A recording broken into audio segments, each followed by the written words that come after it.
ಇದೀಗ ಒಂದು ಸುದ್ದಿ ಇಡೀ ಜಗತ್ತಿನಾದ್ಯಂತ ಅತಿ ವೇಗವಾಗಿ ಹರಿದಾಡುತ್ತಿದೆ. ಆ ಸುದ್ದಿ ಆದ್ರೂ ಏನು ಅಂದ್ರೆ ಸೂಪರ್ ಸ್ಟಾರ್ ರಜನಿಕಾಂತ್ ರವರು ಚಿತ್ರರಂಗಕ್ಕೆ ವಿದಾಯ ಹೇಳುತ್ತಾರೆಂಬುದು. ಅಂತಹ ಸುದ್ದಿ ಯಾವಾಗಿನಿಂದ ಹರಿದಾಡಲು ಆರಂಭಿಸಿದೆ? ಕಾರಣವೇನು? ಆ ಒಂದು ರಹಸ್ಯವೇನು?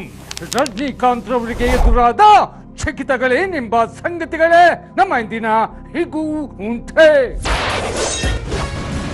ಸಿನಿಮಾ ರಂಗದಲ್ಲಿ 50 ವರ್ಷಗಳನ್ನ ಪೂರೈಸಿರುವ 75ನೇ ವಯಸ್ಸಿಗೆ ಕಾಲಿರಿಸಿರುವ ಸೂಪರ್ ಸ್ಟಾರ್ ರಜನಿಕಾಂತ್ ನಟನೆಗೆ ವಿದಾಯ ಹೇಳಲಿದ್ದಾರ? ಕಾರಣವೇನು? ಇರು ಮನೆ, ಅವಸರ ಪಡಬೇಡ. ಎಲ್ಲರಿಗೂ ಟೈಮ್ ಬರ್ತದೆ. ವೆಯ್ಟ್ ಮಾಡು. ಟೈಗರ್ ಕಾ ಹುಕುಂ.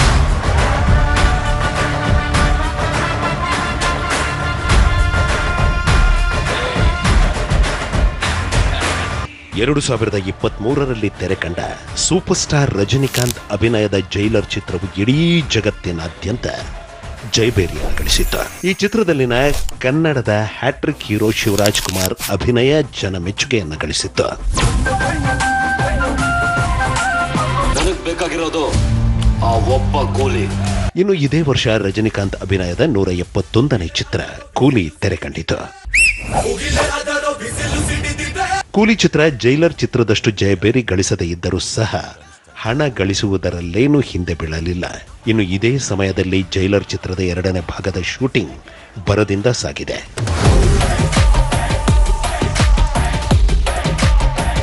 ಜೈಲರ್ ಚಿತ್ರದ 2ನೇ ಭಾಗದಲ್ಲೂ ಶಿವರಾಜ್ ಕುಮಾರ್ ಇದ್ದಾರೆ. ಜೊತೆಗೆ ಮೋಹನ್ ಲಾಲ್ ಕೂಡ ಇದ್ದಾರೆ. ಜೊತೆಗೆ ದೊಡ್ಡ ನಟರ ದೊಡ್ಡ ಸೇರ್ಪಡೆಯು ಈ ಚಿತ್ರದಲ್ಲಿದೆ.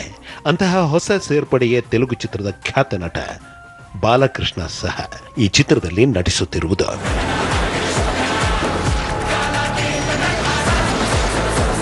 ಇನ್ನು ಸೂಪರ್ ಸ್ಟಾರ್ ರಜನಿಕಾಂತ್ ಅಭಿನಯದ 172ನೇ ಸಿನಿಮಾ ಜೈಲರ್ ಭಾಗ 2ರ ನಂತರ ರಜನಿಕಾಂತ್ ರವರು 46 ವರ್ಷಗಳ ನಂತರ ಮತ್ತೆ ಕಮಲ್ ಹಾಸನ್ ರೊಂದಿಗೆ ನಟಿಸಲಿದ್ದಾರೆಂಬ ಮಾತುಗಳು ಇಡೀ ಭಾರತೀಯ ರಂಗದ ಕುತೂಹಲವನ್ನು ಕೆರಳಿಸಿದೆ. ಇನ್ನು ಇದೇ ಸಮಯದಲ್ಲಿ ಒಂದು ನೋವಿನ ಸಂಗತಿಯು ಚಿತ್ರ ಜಗತ್ತಿನಲ್ಲಿ ಹರಿದಾಡುತ್ತಿದೆ. ಅಂತಹ ನೋವಿನ ಸುದ್ದಿಯಾದರೂ ಏನೆಂಬ ಪ್ರಶ್ನೆಗಳಿಗೆ ಉತ್ತರ ರಜನಿಕಾಂತ್ ರವರು ಕಮಲ್ ಹಾಸನ್ ರವರೊಂದಿಗೆ ಅಭಿನಯಿಸುತ್ತಿರುವ ಚಿತ್ರವು ರಜನಿಕಾಂತ್ ಅಭಿನಯದ ಕಟ್ಟ ಕಡೆಯ ಚಿತ್ರವಾಗಲಿದೆ ಎಂಬುದು. ಸೂಪರ್ ಸ್ಟಾರ್ ರಜನಿಕಾಂತ್ ರವರು ಅಭಿನಯಕ್ಕೆ ವಿದಾಯ ಹೇಳಲಿದ್ದಾರೆಂಬುದು.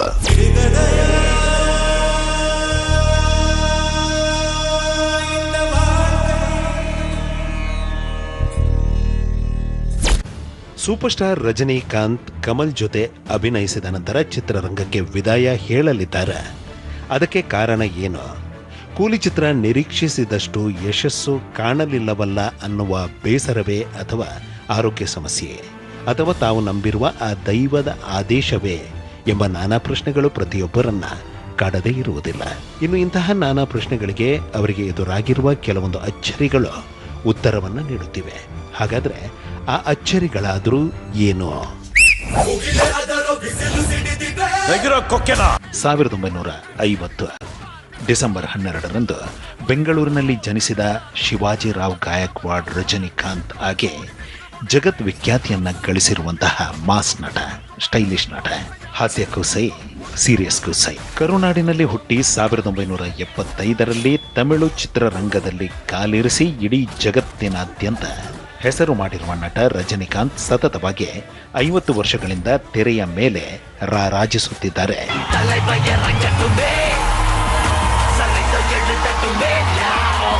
ಸೂಪರ್ ಸ್ಟಾರ್ ರಜನಿಕಾಂತ್ರ ಹೊಸ ಚಿತ್ರ ಬಿಡುಗಡೆಯಾಗುವ ದಿನ ದೇಶ ವಿದೇಶಗಳಲ್ಲಿ ಸಡಗರ ಆರಂಭವಾಗುತ್ತೆ. ತಮ್ಮದೇ ಆದ ಸ್ಟೈಲ್ನೊಂದಿಗೆ, ವೇಗದೊಂದಿಗೆ, ನಟನಾ ಶೈಲಿಯೊಂದಿಗೆ ಕೋಟ್ಯಾಂತರ ಅಭಿಮಾನಿಗಳನ್ನು ಹೊಂದಿರುವ ಸರಳ ವ್ಯಕ್ತಿತ್ವದ ಮಹಾನಟ ರಜನಿಕಾಂತ್. ಟೈಗರ್ ಕಾ ಹುಕುಂ.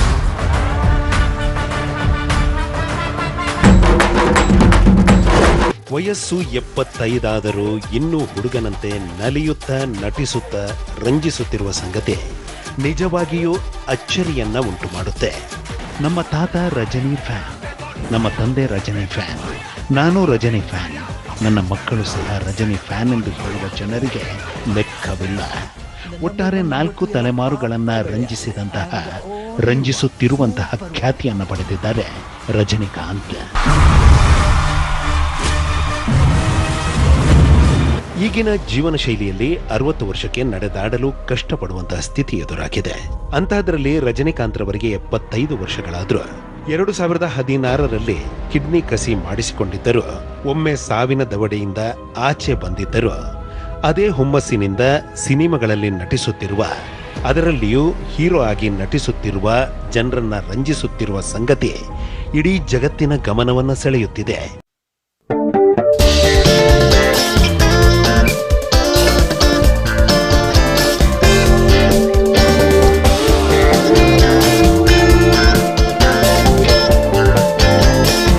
ಅಂದು ರಜನಿಕಾಂತ್ರ 169ನೇ ಚಿತ್ರ ಜೈಲರ್ನ ರಿಲೀಸ್ ದಿನ. ಚಿತ್ರಮಂದಿರಗಳಲ್ಲಿ ಸಡಗರವೋ ಸಡಗರ.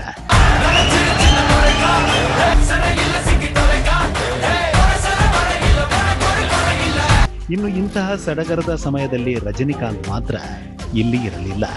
ಹಾಗಾದ್ರೆ ರಜನಿಕಾಂತ್ ಅಂದು ಹೋಗಿದ್ದಾದ್ರೂ ಎಲ್ಲಿಗೆ ಅಂದ್ರೆ ಹಿಮಾಲಯಕ್ಕೆ.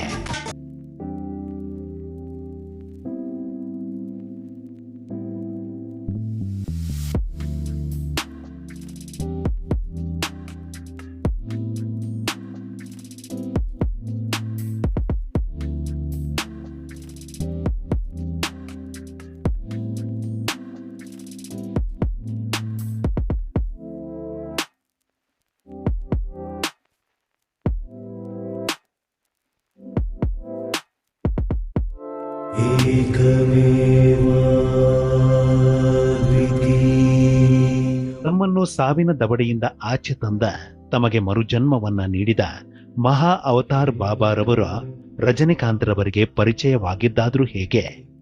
ಅವರಿಂದ ಅಚ್ಚರಿಗಳು ಎದುರಾಗಿದ್ದಾದ್ರೂ ಹೇಗೆ?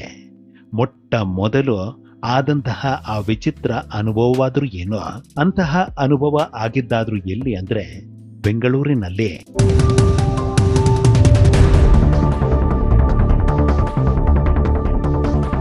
பெங்களூர்ல என்னுடைய அபார்ட்மெண்ட்ல இருக்கும்போது ಅಂತಹದೊಂದು ವಿಚಿತ್ರ ರಜನಿಕಾಂತ್ ರವರಿಗೆ ಬೆಂಗಳೂರಿನಲ್ಲಿ ಯಾವಾಗ ಎದುರಾಯಿತು? ಅಸಲಿಗೆ ನಡೆದದ್ದಾದ್ರೂ ಏನು? ಆರಂಭವಾಗಿದ್ದಾದ್ರೂ ಹೇಗೆ ಎಂಬ ನಾನಾ ಪ್ರಶ್ನೆಗಳಿಗೆ ಉತ್ತರ ರಜನಿಕಾಂತ್ ರವರ ಒಂದು ನಿರ್ಧಾರ. ನಾ ಒಂದು ದಡವೆ ಸೊನ್ನ 100 ದಡವೆ ಸೊನ್ನ ಮಾದರಿ.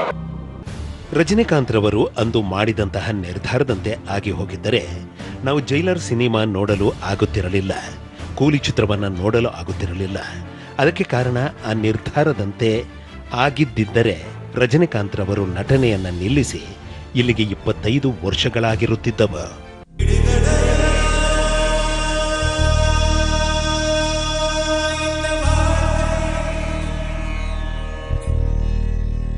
ರಜನಿಕಾಂತ್ ರವರು ನಟನೆಯನ್ನ ನಿಲ್ಲಿಸಲು, ಅಭಿನಯಿಸದೇ ಇರಲು 25 ವರ್ಷಗಳ ಹಿಂದೆಯೇ ನಿರ್ಧಾರ ಮಾಡಿದ್ರು. ಹೆಸರಿನಲ್ಲಿ ಇರಬೇಕಾದರನೆಯೇ ನಟನೆಗೆ ವಿದಾಯವನ್ನ ಹೇಳಿಬಿಡಬೇಕೆಂದು ಅವರು ನಿರ್ಧಾರ ಮಾಡಿಬಿಟ್ಟಿದ್ದರು. ಅಂತಹ ಇಚ್ಛೆಯಂತೆ 1999ರಲ್ಲಿ ತೆರೆ ಕಂಡ ಪಡೆಯಪ್ಪ ಚಿತ್ರ ಬಹುದೊಡ್ಡ ಯಶಸ್ಸನ್ನ ಕಂಡಿತು. ಜಪಾನಿನಲ್ಲೂ ಸಹ ಶತದಿನೋತ್ಸವವನ್ನ ಆಚರಿಸಿಬಿಟ್ಟಿತು.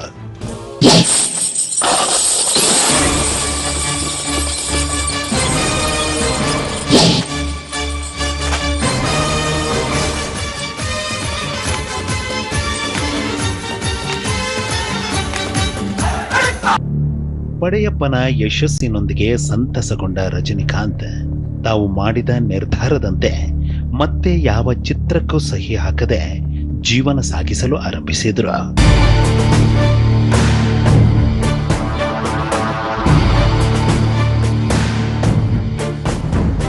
ಅಂತಹ ದಿನಗಳಲ್ಲಿ ರಜನಿಕಾಂತ್ ರವರು ಚೆನ್ನೈನಿಂದ ಬೆಂಗಳೂರಿಗೆ ಬಂದರು. ಬೆಂಗಳೂರಿನಲ್ಲಿರುವ ತಮ್ಮ ಮನೆಯಲ್ಲಿ ತಂಗಿದ್ರು. ಅಂತಹ ಸಮಯದಲ್ಲಿ 20 ವರ್ಷಗಳ ಹಿಂದೆ ಓರ್ವ ಸ್ನೇಹಿತರು ಕೊಟ್ಟಂತಹ ಒಂದು ಪುಸ್ತಕ ಕಣ್ಣಿಗೆ ಬಿತ್ತು.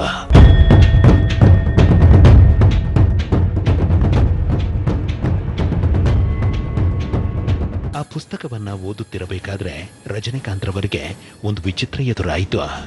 ಹಾಗೆ ಎದುರಾದ ವಿಚಿತ್ರವೇ ಒಂದು ಬೆಳಕು ಪುಸ್ತಕದೊಳಗಿಂದ ಹೊರಬರಲು ಆರಂಭಿಸಿತು.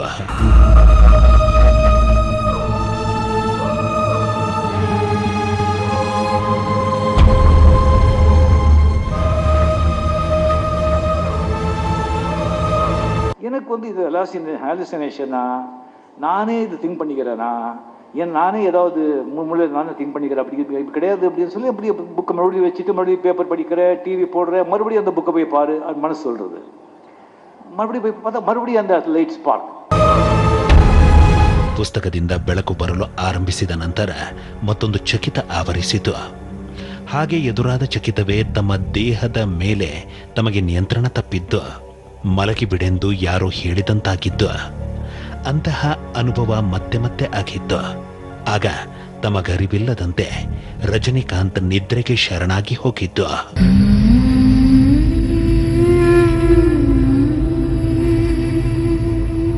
படுத்துக்கோ மறுபடியும் அதே மாதிரி. ஸோ என்னால் ರೆಸಿಸ್ಟ್ பண்ண முடியல, அங்கே கட்டில் இருந்து படுத்துட்டேன். ನಿದ್ರೆಗೆ ಶರಣಾದ ನಂತರ ರಜನಿಕಾಂತ್ ರವರಿಗೆ ಮತ್ತೊಂದು ಚಕಿತ ಎದುರಾಯಿತಂತೆ. ಹಾಗೆ ಎದುರಾದ ಚಕಿತವೇ ಆ ಒಂದು ಮುದ್ರೆಯನ್ನ ಹಾಕಿಕೊಳ್ಳಿರೆಂದು ಯಾರೋ ಹೇಳಿದಂತಾಗಿದ್ದು. ಆ ಮುದ್ರೆಯನ್ನ ರಜನಿಕಾಂತ್ ಹಾಕಿಕೊಂಡಿದ್ದು. ಅಂತಹ ಮುದ್ರೆಯನ್ನ ಹಾಕಿಕೊಂಡ ನಂತರ ಮತ್ತೊಂದು ಚಕಿತ ಎದುರಾಯಿತಂತೆ. ಹಾಗೆ ಎದುರಾದ ಚಕಿತವೇ ಒಂದು ಬೆಳಕು ತಮ್ಮನ್ನ ಸುತ್ತಲು ಆರಂಭಿಸಿದ್ದು. ಆ ಬೆಳಕು ದೇಹದೊಳಕ್ಕೆ ಸೇರಿದ್ದು.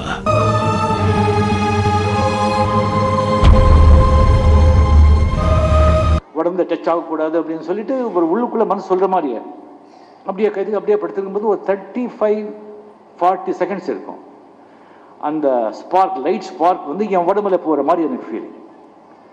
போயிட்டு உடம்பெல்லாம் வேர்த்து போச்சு.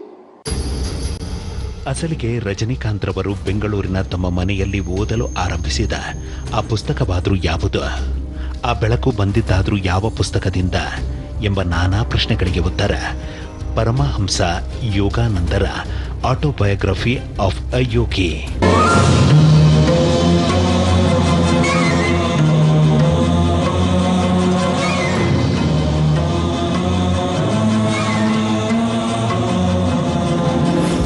ಪುಸ್ತಕವನ್ನ ಓದುತ್ತಿರಬೇಕಾದ್ರೆ ಯಾವ ಪುಟದಲ್ಲಿ ಆ ಬೆಳಕು ಬರಲು ಆರಂಭಿಸಿತೆಂಬ ಪ್ರಶ್ನೆಗಳಿಗೆ ಉತ್ತರ ಈ ಪುಸ್ತಕದಲ್ಲಿನ ಆ ಒಂದು ಪುಟದಲ್ಲಿನ ಮಹಾ ಅವತಾರ್ ಬಾಬಾಜಿಯವರ ಫೋಟೋದಿಂದ ಎಂಬುದು.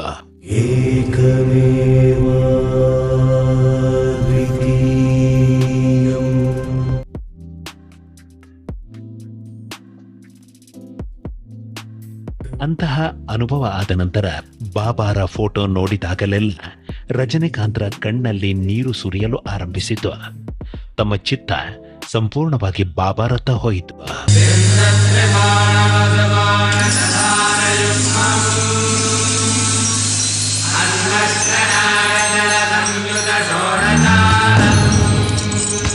ತಮಗರಿವಿಲ್ಲದಂತೆ ಬಾಬಾರನ್ನ ಪ್ರೀತಿಸಲು ಆರಂಭಿಸಿದ, ಆತ್ಮಾನಂದದೊಂದಿಗೆ ಕಣ್ಣೀರಿಡಲು ಆರಂಭಿಸಿದ ರಜನಿಕಾಂತ್ ರವರಿಗೆ ಅದೊಂದು ದಿನ ಮತ್ತೊಂದು ಚಕಿತ ಎದುರಾಯಿತು.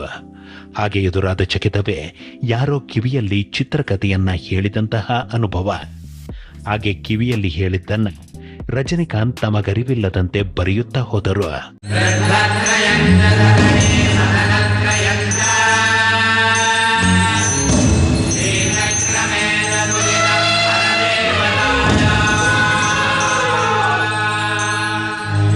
ಹಾಗೆ ರಜನಿಕಾಂತ್ ರವರು ಬರೆದಂತಹ ಚಿತ್ರಕಥೆ ರಜನಿಕಾಂತ್ರಿಂದಲೇ ಸಿನಿಮಾ ಆಯಿತು. ಹಾಗಾದ ಸಿನಿಮಾವೇ ಬಾಬಾ.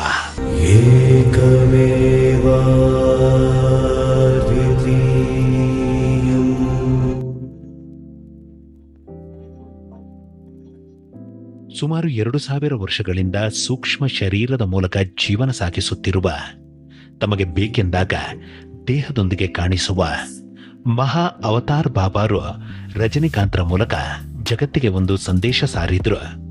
ಹಾಗೆ ಸಾರಿದ ಸಂದೇಶವೇ ಮನುಷ್ಯ ಮನಸ್ಸು ಮಾಡಿದ್ರೆ ತಮ್ಮಂತೆ ಅಮರತ್ವವನ್ನ ಪಡೆಯಬಹುದೆಂಬುದು. ಪ್ರತಿಯೊಬ್ಬರಲ್ಲೂ ದೇವರಿದ್ದಾನೆಂಬುದು, ಪ್ರತಿಯೊಬ್ಬರೂ ಕೂಡ ದೇವರೆಂಬುದು, ಅದನ್ನ మనుష్య అరియబేకెంబుదు. అయితే మీరు దేవుడు? భగవంతుని సృష్టిలో సర్వము సర్వులు దైవ స్వరూపాలే.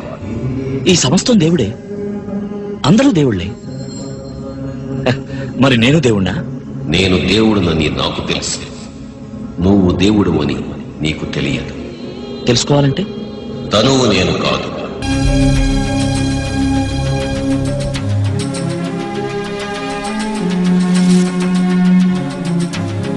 ರಜನಿಕಾಂತರ ಪ್ರಕಾರ ಬಾಬಾರವರು ನನಗೆ ಮರು ಜನ್ಮವನ್ನ ನೀಡಿದ್ದಾರೆ.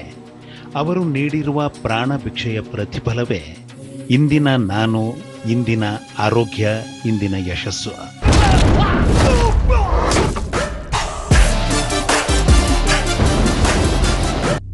ಇನ್ನು ಅಂದು ರಜನಿಕಾಂತ್ರವರು ಅತೀವವಾದ ಆರೋಗ್ಯ ಸಮಸ್ಯೆಯಿಂದ ಆಸ್ಪತ್ರೆಯನ್ನ ಸೇರಿದಾಗ, ಸಾವು ಬದುಕಿನ ನಡುವೆ ಹೋರಾಟ ನಡೆಸಿದಾಗ ಬಾಬಾರಿಂದ ಒಂದು ಚಕಿತ ಎದುರಾಯಿತು.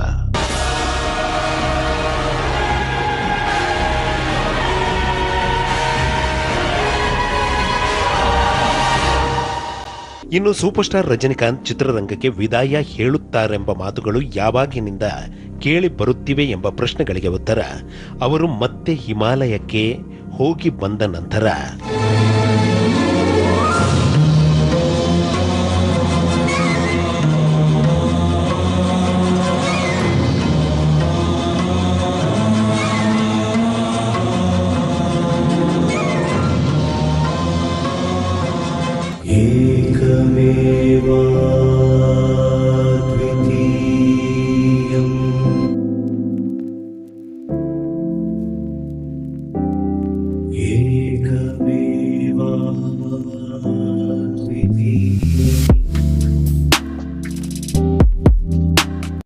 ಸೂಪರ್ ಸ್ಟಾರ್ ರಜನಿಕಾಂತ್ ಅಭಿನಯವನ್ನ ನಿಲ್ಲಿಸಿ ಬಿಡುತ್ತಾರಾ? ಅಂತಹ ನಿರ್ಧಾರಕ್ಕೆ ಕಾರಣವೇನಿರಬಹುದು? ಅಂದು ಆಗಿದ್ದೇನು?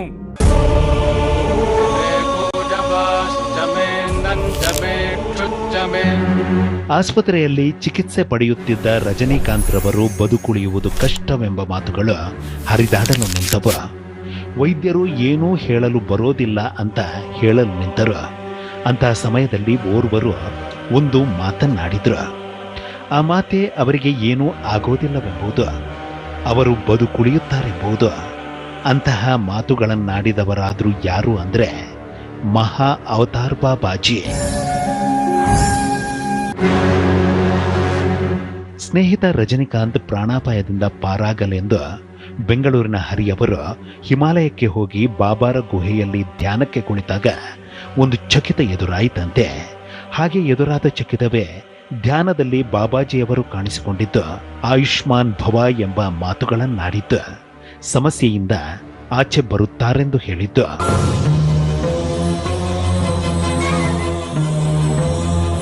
ಇನ್ನು ಇತ್ತ ಒಂದು ಆಘಾತಕಾರಿ ಸುದ್ದಿ ಕಿವಿಗಪ್ಪಳಿಸಲು ಆರಂಭಿಸಿದ್ದು. ಆ ಸುದ್ದಿಯೇ ರಜನಿಕಾಂತ್ ಇನ್ನಿಲ್ಲವೆಂಬುದು.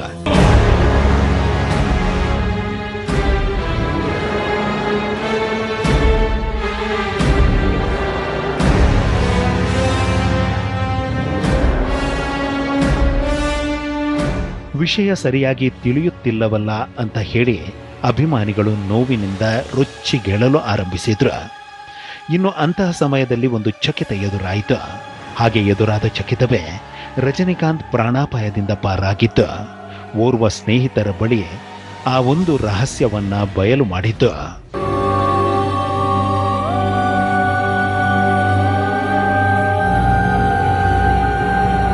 ಅಸಲಿಗೆ ರಜನಿಕಾಂತ್ ರವರು ಸಾವನ್ನಪ್ಪಿದ್ರ, ಅವರಿಗೆ ಮರುಜನ್ಮವೂ ಸಿಕ್ಕಿತ? ಆ ರಹಸ್ಯವಾದ್ರೂ ಏನೆಂಬ ಪ್ರಶ್ನೆಗಳಿಗೆ ಕೊನೆಗೂ ಉತ್ತರ ಸಿಕ್ಕಿತು. ಆ ಉತ್ತರವೇ ಬಾಬಾಜಿಯವರು ಮರುಜನ್ಮವನ್ನ ನೀಡಿದರೆಂಬುದು.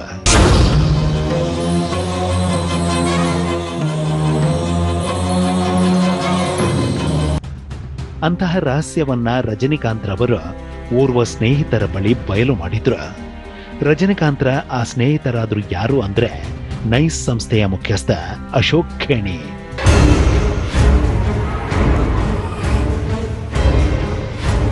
ಅಂದು ನನ್ನ ಆರೋಗ್ಯವನ್ನು ವಿಚಾರಿಸಲು ಬಂದ ರಜನಿಕಾಂತ್ ರವರು ಆ ಒಂದು ಮಾತನ್ನ ಹೇಳಿದ್ರು. ಆ ಮಾತೆ ನನ್ನ ಪ್ರಾಣವು ಹೋಗಿತ್ತೆಂಬುದು, ನನಗೆ ವಿಶೇಷವಾದ ಅನುಭವ ಆಯಿತೆಂಬುದು, ನನ್ನ ಮರುಜನ್ಮಕ್ಕೆ ಬಾಬಾಜಿಯವರೇ ಕಾರಣ ಎಂಬುದು.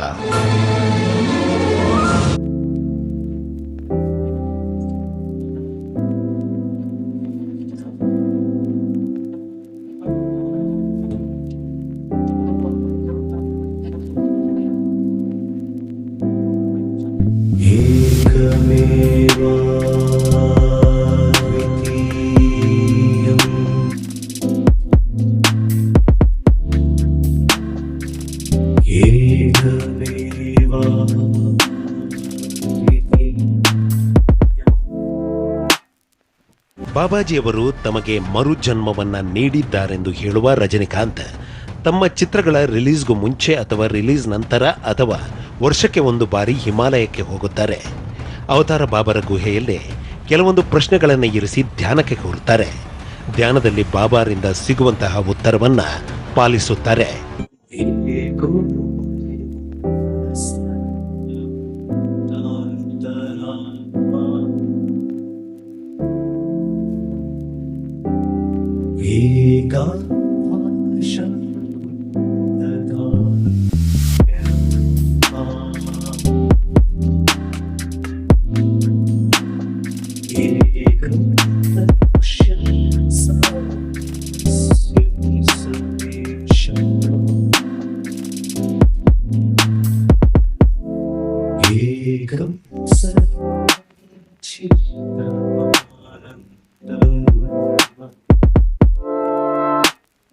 ಇನ್ನು ಕೂಲಿ ಚಿತ್ರದ ರಿಲೀಸ್ ನಂತರ ಅಂದರೆ ಕೆಲ ದಿನಗಳ ಹಿಂದೆ ರಜನಿಕಾಂತ್ ರವರು ಹಿಮಾಲಯಕ್ಕೆ ಹೋದರು. ಅವತಾರ್ ಬಾಬಾರ ಗುಹೆಯಲ್ಲಿ ಧ್ಯಾನಕ್ಕೆ ಕೂತರು. ಈ ಬಾರಿ ಯಾವ ಪ್ರಶ್ನೆಗಳನ್ನು ಹಿಡಿದು ರಜನಿಕಾಂತ್ ರವರು ಗುಹೆಯಲ್ಲಿ ಧ್ಯಾನಕ್ಕೆ ಕೂತರೋ ಗೊತ್ತಿಲ್ಲ. ಅವತಾರ್ ಬಾಬಾರವರು ಏನು ಆದೇಶ ನೀಡಿದ್ರೋ ಗೊತ್ತಿಲ್ಲ. ಆದರೆ ಅವರು ಹಿಮಾಲಯದಿಂದ ಮರಳಿದ ನಂತರ ಒಂದು ಸುದ್ದಿಯು ಇಡೀ ಜಗತ್ತಿನಾದ್ಯಂತ ಬಹಳಷ್ಟು ರಭಸವಾಗಿ ಹರಿದಾಡುತ್ತಿದೆ. ಹಾಗೆ ಹರಿದಾಡುತ್ತಿರುವ ಸುದ್ದಿಯೇ ರಜನಿಕಾಂತ್ ರವರು ಜೈಲರ್ ಭಾಗ 2 ಚಿತ್ರೀಕರಣದ ನಂತರ ಕಮಲ್ ಹಾಸನ್ರ ಜೊತೆ ಆ ಒಂದು ಚಿತ್ರದಲ್ಲಿ ನಟಿಸಿದ ನಂತರ ಚಿತ್ರರಂಗಕ್ಕೆ ವಿದಾಯ ಹೇಳುತ್ತಾರೆಂಬುದು.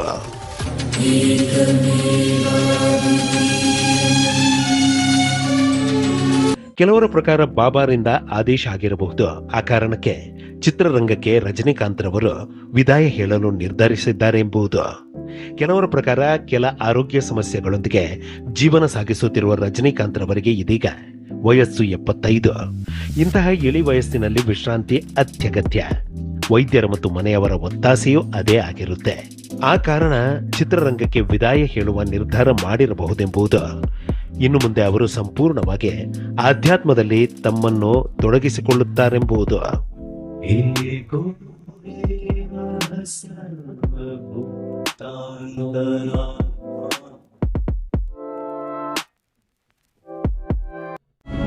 ಇಲ್ಲಿಗಾಗಲೇ ಆಧ್ಯಾತ್ಮದ ಹಾದಿಯನ್ನ ಹಿಡಿದು ಬಹಳಷ್ಟು ಅಕ್ಷರಿಗಳನ್ನ ಕಂಡಿರುವ ಸೂಪರ್ ಸ್ಟಾರ್ ರಜನಿಕಾಂತ್ ಚಿತ್ರರಂಗಕ್ಕೆ ವಿದಾಯ ಹೇಳುತ್ತಾರಾ?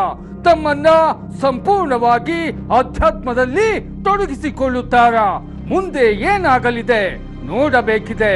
ಇಂತಹ ಹಲವು ಸಂಗತಿಗಳ ನಡುವೆ ನಮ್ಮನ್ನು ಕಾಡುವಂತಹ ಕಟ್ಟ ಕಡೆಯ ಪ್ರಶ್ನೆ ಹೀಗೂ ಉಂಟೆ.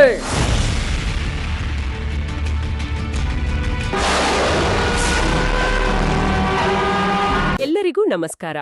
ಇವತ್ತು ನಾವು ಒಂದು ಬಹಳ ಇಂಟ್ರೆಸ್ಟಿಂಗ್ ವಿಷಯದ ಬಗ್ಗೆ ಮಾತಾಡೋಣ ಅಂತಿದ್ದೀವಿ. ಸೂಪರ್ ಸ್ಟಾರ್ ರಜನಿಕಾಂತ್ ಅವ್ರ ಸಿನಿಮಾದಿಂದ ರಿಟೈರ್ ಆಗ್ತಾರಾ ಅನ್ನೋ ಸುದ್ದಿ ಇದೆಯಲ್ಲ, ಅದಿತ್ತೀಚೆಗೆ ತುಂಬಾನೇ ಜೋರಾಗಿದೆ. ಇದು ನಿಜನಾ? ಯಾಕೆ ಈ ಮಾತು ಬಂತು? ಸುಮ್ನೆ ವಯಸ್ಸಿನ ಕಾರಣನ, ಆರೋಗ್ಯದ್ದ, ಅಥವಾ ಅವರ ಆಧ್ಯಾತ್ಮಿಕ ನಂಬಿಕೆ ಏನಾದ್ರೂ ಇದ್ರ ಹಿಂದೆ ಇದೆಯಾ? ಹೌದು. ಈ ಚರ್ಚೆಗೆ ಮುಖ್ಯವಾಗಿ ಒಂದು ಯೂಟ್ಯೂಬ್ ವಿಡಿಯೋದಲ್ಲಿ ಕೊಟ್ಟಿರೋ ಅನಾಲಿಸಿಸ್ ಬೇಸ್ ಆಗಿದೆ. ಅದರಲ್ಲೂ ರಜನಿಕಾಂತ್ ಅವರ ರೀಸೆಂಟ್ ಕರಿಯರ್, ಆಮೇಲೆ ಅವರ ಪರ್ಸನಲ್ ಲೈಫ್, ಮುಖ್ಯವಾಗಿ ಮಹಾವತಾರ್ ಬಾಬಾಜಿ ಜೊತೆಗಿನ ಅವರ ಕನೆಕ್ಷನ್ ಇದೆಯಲ್ಲ ಅದರ ಬಗ್ಗೆ, ಮತ್ತೆ ಈ ರಿಟೈರ್ಮೆಂಟ್ ಸುದ್ದಿ ಹಿಂದಿನ ಕಥೆ ಏನು ಅಂತ ಎಲ್ಲ ವಿವರಿಸಿದ್ದಾರೆ. ಆದರೆ ನಾವು ಬರೀ ಅದೊಂದೇ ಸೋರ್ಸ್ ಅಲ್ಲ, ಬೇರೆ ಬೇರೆ ಕಡೆ ಸಿಕ್ಕಿರೋ ಇನ್ಫಾರ್ಮೇಷನ್ ಎಲ್ಲ ಸೇರಿಸಿ ಇದನ್ನ ಸ್ವಲ್ಪ ಆಳವಾಗಿ ನೋಡೋಣ. ಸರಿ, ಹಾಗಾದ್ರೆ ನಮ್ಮ ಇವತ್ತಿನ ಮಾತುಕಥೆಯ ಗುರಿ ಕ್ಲಿಯರ್ ಆಗಿದೆ. ಈ ರಿಟೈರ್ಮೆಂಟ್ ಸುದ್ದಿ ಎಲ್ಲಿಂದ ಬಂತು? ಕೂಲಿ ಸಿನಿಮಾ ಆದ್ಮೇಲೆ ಹಿಮಾಲಯಕ್ಕೆ ಹೋಗಿದ್ರಲ್ಲ, ಅದಕ್ಕೂ ಇದಕ್ಕೂ ಏನಾದ್ರೂ ಲಿಂಕ್ ಇದೆಯಾ? ವಯಸ್ಸು, ಆರೋಗ್ಯ, ಸದ್ಯದ ಕೆರಿಯರ್ ಸ್ಟೇಟಸ್ ಮತ್ತೆ ಅವರ ಸ್ಪಿರಿಚುವಲ್ ಬಿಲೀಫ್ಸ್ ಇದೆಲ್ಲ ಹೇಗೆ ಒಂದಕ್ಕೊಂದು ಕನೆಕ್ಟ್ ಆಗಿದೆ ಅಂತ ನೋಡೋಣ. ಶುರು ಮಾಡೋಣ ಅಲ್ವಾ?